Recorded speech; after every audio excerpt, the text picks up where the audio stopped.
Casa Publicadora Brasileira apresenta o audiolivro Caminho a Cristo, de Ellen White. Leitura Cimei Menezes.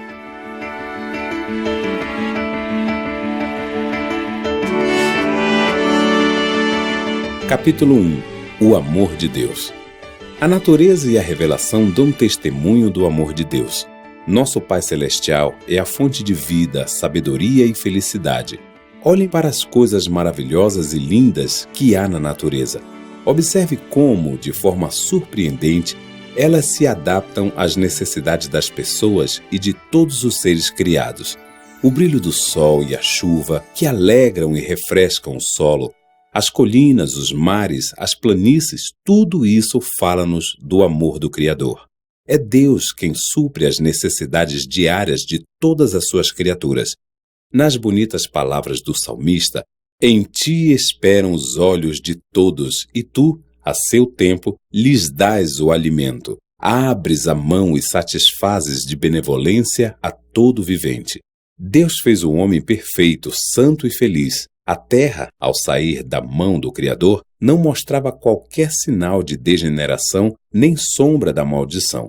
Foi a transgressão da lei de Deus, a lei do amor, que trouxe a dor e a morte. Entretanto, mesmo em meio ao sofrimento resultante do pecado, o amor de Deus é revelado. Está escrito que Deus amaldiçoou a terra por causa do homem. Os espinhos e as ervas daninhas, as dificuldades e provações que tornam a vida tão cansativa e cheia de preocupações, foram designados para o bem do ser humano como parte do preparo necessário no plano de Deus para erguê-lo da ruína e degradação causadas pelo pecado. O mundo, embora caído, não se resume a tristeza e miséria. Na própria natureza existem mensagens de esperança e conforto. Flores crescem no mato e espinhos são cobertos pelas rosas. Deus é amor. Está escrito em cada botão de flor que se abre e em cada folha que cresce no campo. Os belos pássaros que alegram o ar com seus alegres cantos, as flores perfeitas e delicadamente coloridas que perfumam o ar, as árvores frondosas da floresta com sua exuberante e viçosa folhagem. Tudo dá testemunho do cuidado paternal do nosso Deus e do desejo que Ele tem de tornar os seus filhos felizes. A palavra de Deus revela o seu caráter. Ele mesmo declarou o seu infinito amor e misericórdia. Quando Moisés rogou que Deus lhe mostrasse sua glória, o Senhor respondeu: farei passar toda a minha bondade diante de ti. Essa é a sua glória. Quando o Senhor passou diante de Moisés, ele clamou: Senhor, Senhor Deus compassivo, clemente e longânimo e grande em misericórdia e fidelidade, que guarda a misericórdia em 1000 gerações, que perdoa a iniquidade, a transgressão e o pecado. Ele é tardio em irar-se e grande em benignidade, porque tem prazer na misericórdia. Deus uniu nosso coração a Ele por meio de incontáveis provas no céu e na terra. Através das coisas da natureza e dos mais profundos e ternos laços que o coração humano pode conhecer, Deus procura revelar-se para nós. Embora de maneira imperfeita, isso representa o seu amor.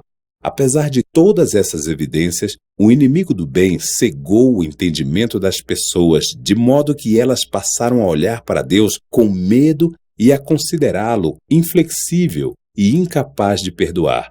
Satanás levou o ser humano a pensar que Deus é um ser cujo principal atributo é a justiça severa, como se ele fosse um juiz austero, um credor duro e implacável. Ele retratou o Criador como um ser que fica vigiando desconfiado, buscando erros e falhas nas pessoas para que possa condená-las. Foi para remover essa sombra escura e revelar ao mundo o infinito amor de Deus que Jesus veio viver com a humanidade. O Filho de Deus veio do céu para revelar o Pai. Ninguém jamais viu a Deus. O Deus unigênito que está no seio do Pai é quem o revelou. Ninguém conhece o Filho, senão o Pai, e ninguém conhece o Pai, senão o Filho, e aquele a quem o Filho o quiser revelar. Quando um dos discípulos pediu: Senhor, mostra-nos o Pai, Jesus respondeu: há tanto tempo estou convosco e não me tens conhecido? Quem me vê a mim, vê o Pai. Como dizes tu, mostra-nos o Pai? Ao descrever sua missão na terra, Jesus disse: O Espírito do Senhor está sobre mim, pelo que me ungiu para evangelizar os pobres, enviou-me para proclamar libertação aos cativos e restauração da vista aos cegos, para pôr em liberdade os oprimidos. Essa foi sua obra. Ele saía fazendo bem e curando todos os que estavam oprimidos por Satanás. Havia vilas inteiras onde não se ouvia sequer uma queixa de doença, pois ele ali passara e curara todos os enfermos. Sua obra era evidência da unção divina. Amor, misericórdia e compaixão estavam presentes em cada ato de sua vida. Seu coração se comovia em meiga simpatia para com as pessoas. Ele assumiu a natureza humana para que pudesse ir ao encontro de cada necessidade do ser humano. Os mais pobres e humildes não temiam aproximar-se dele. Até as criancinhas eram atraídas para ele. Elas gostavam muito de sentar-se no seu colo e olhar para aquele rosto sereno, bondoso, cheio de amor. Jesus não suprimia sequer uma palavra da verdade, mas falava sempre com amor. Ele tinha tato e prestava bondosa atenção ao interagir com as pessoas. Nunca se mostrava rude, jamais pronunciava uma palavra severa sem necessidade e evitava causar dor desnecessária a uma pessoa sensível. Ele não censurava a fraqueza humana, falava a verdade, mas sempre com amor. Denunciava a hipocrisia, a incredulidade e a iniquidade, mas suas repreensões rigorosas eram sempre proferidas com lágrimas e tristeza. Chorou por Jerusalém, a cidade que ele amava, a qual se recusou a receber aquele que é o caminho, a verdade e a vida. Os líderes rejeitaram o Salvador, mas ele os considerava com meiga compaixão. Sua vida foi de abnegação e repleta de cuidado pelos outros. Cada pessoa era preciosa aos seus olhos. Embora sempre se apresentasse com divina dignidade, inclinava-se com amorosa simpatia para atender a cada membro da família de Deus. Ele via em todos os homens seres caídos, cuja salvação era o objetivo de sua missão. Assim é o caráter de Cristo, como foi revelado em sua vida. Esse também é o caráter de Deus. Do coração do Pai é que brotavam as torrentes da divina compaixão manifestada em Cristo, fluindo até alcançar os filhos dos homens. Jesus, o meigo e compassivo Salvador, era Deus, manifestado na carne. Foi para nos redimir que Jesus viveu, sofreu e morreu. Ele tornou-se um homem de dores para que pudéssemos participar das alegrias eternas. Deus permitiu que o seu Filho amado, cheio de graça e verdade, deixasse um mundo de glória indescritível e viesse para um mundo corrompido e maculado pelo pecado, escurecido pelas sombras da morte e da maldição. Ele permitiu que Jesus deixasse sua amorosa companhia e a adoração dos anjos para sofrer a vergonha, os insultos, a humilhação, o ódio e a morte. O castigo que nos traz a paz estava sobre ele, e pelas suas pisaduras fomos sarados. Ei-lo no deserto, no Getsêmane e na cruz. O imaculado Filho de Deus tomou sobre si o fardo do pecado. Aquele que havia sido um com Deus sentiu de perto a terrível separação que o pecado causa entre Deus e o homem. Isso fez com que um grito de agonia saísse dos seus lábios. Deus meu, por que me desamparaste? Foi o peso do pecado, a noção de quão terrível ele é e a separação que causa entre Deus e o ser humano. Foi isso que quebrantou o coração do Filho de Deus. Mas esse enorme sacrifício não foi feito para despertar no coração do Pai o amor pelo ser humano, nem para fazer com que ele se dispusesse a salvá-lo. Não, porque Deus amou ao mundo de tal maneira que deu o seu Filho unigênito. O Pai nos ama, não por causa da grande propiciação, mas ele proveu a propiciação porque nos ama. Cristo foi o meio pelo qual ele pôde derramar o seu amor infinito sobre o mundo caído. Deus estava em Cristo, reconciliando consigo o mundo. Deus sofreu junto com seu Filho.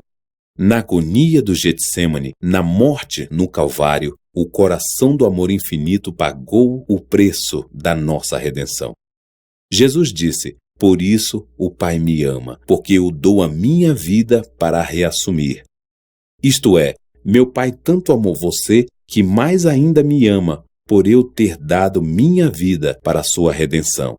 Ao tornar-me o seu substituto, dando a minha vida e assumindo sua dívida e sua transgressão, sou amado pelo meu Pai. Por causa do meu sacrifício, Deus pode ser justo e, mesmo assim, o justificador daquele que crê em Jesus. Ninguém mais, a não ser o Filho de Deus, poderia realizar nossa redenção, pois somente aquele que estava junto do Pai é que o poderia revelar. Somente aquele que conhecia a altura e a profundidade do amor de Deus poderia manifestar esse amor. Nada menos do que um infinito sacrifício feito por Cristo em favor da humanidade caída poderia expressar o amor do Pai pelos perdidos. Porque Deus amou ao mundo de tal maneira que deu o seu Filho unigênito. Ele o entregou não apenas para que vivesse entre a humanidade, levasse seus pecados e morresse em seu lugar. Ele o entregou para a raça caída. Cristo devia identificar-se com os interesses e necessidades da humanidade. Aquele que era um com Deus se uniu com as pessoas através de laços que jamais serão quebrados. Jesus não se envergonha de lhes chamar irmãos. Ele é nosso sacrifício, nosso advogado, nosso irmão, tomando a forma humana diante do trono do Pai, e por toda a eternidade estará ligado à raça que redimiu. Ele se tornou o Filho do homem. Tudo isso para que o ser humano pudesse ser erguido da ruína e degradação do pecado para refletir o amor de Deus e compartilhar a alegria da santidade. O preço pago por nossa redenção, o sacrifício infinito do nosso Pai Celestial ao dar o seu Filho para morrer por nós, deveria dar-nos uma elevada concepção sobre o que deveríamos tornar-nos através de Cristo. Ao contemplar a altura, a profundidade e a largura do amor do Pai pela raça a perecer, um inspirado apóstolo João encheu-se de um sentimento de adoração e reverência. Incapaz de encontrar uma linguagem apropriada para expressar a grandeza e a ternura desse amor, ele conclamou o mundo a também contemplá-lo. Vede que grande amor nos tem concedido o Pai, a ponto de sermos chamados filhos de Deus. Isso confere um enorme valor aos seres humanos. Por meio da transgressão, as pessoas tornam-se súditas de Satanás. Por meio da fé no sacrifício expiatório de Cristo, os filhos de Adão podem tornar-se filhos de Deus. Assumindo a natureza humana, Cristo eleva a humanidade. Os seres humanos caídos estão colocados em um lugar onde, através da conexão com Cristo, podem verdadeiramente tornar-se dignos de ser chamados de filhos de Deus. Um amor assim não tem paralelo. Filhos do Rei Celestial. Essa é uma promessa preciosa, um tema para a mais profunda meditação. O incomparável amor de Deus por um mundo que não o amou. Esse pensamento tem um poder capaz de dominar a alma e de tornar a mente cativa da vontade de Deus. Quanto mais estudamos o caráter divino à luz da cruz, mais vemos misericórdia, bondade e perdão mesclados com equidade e justiça.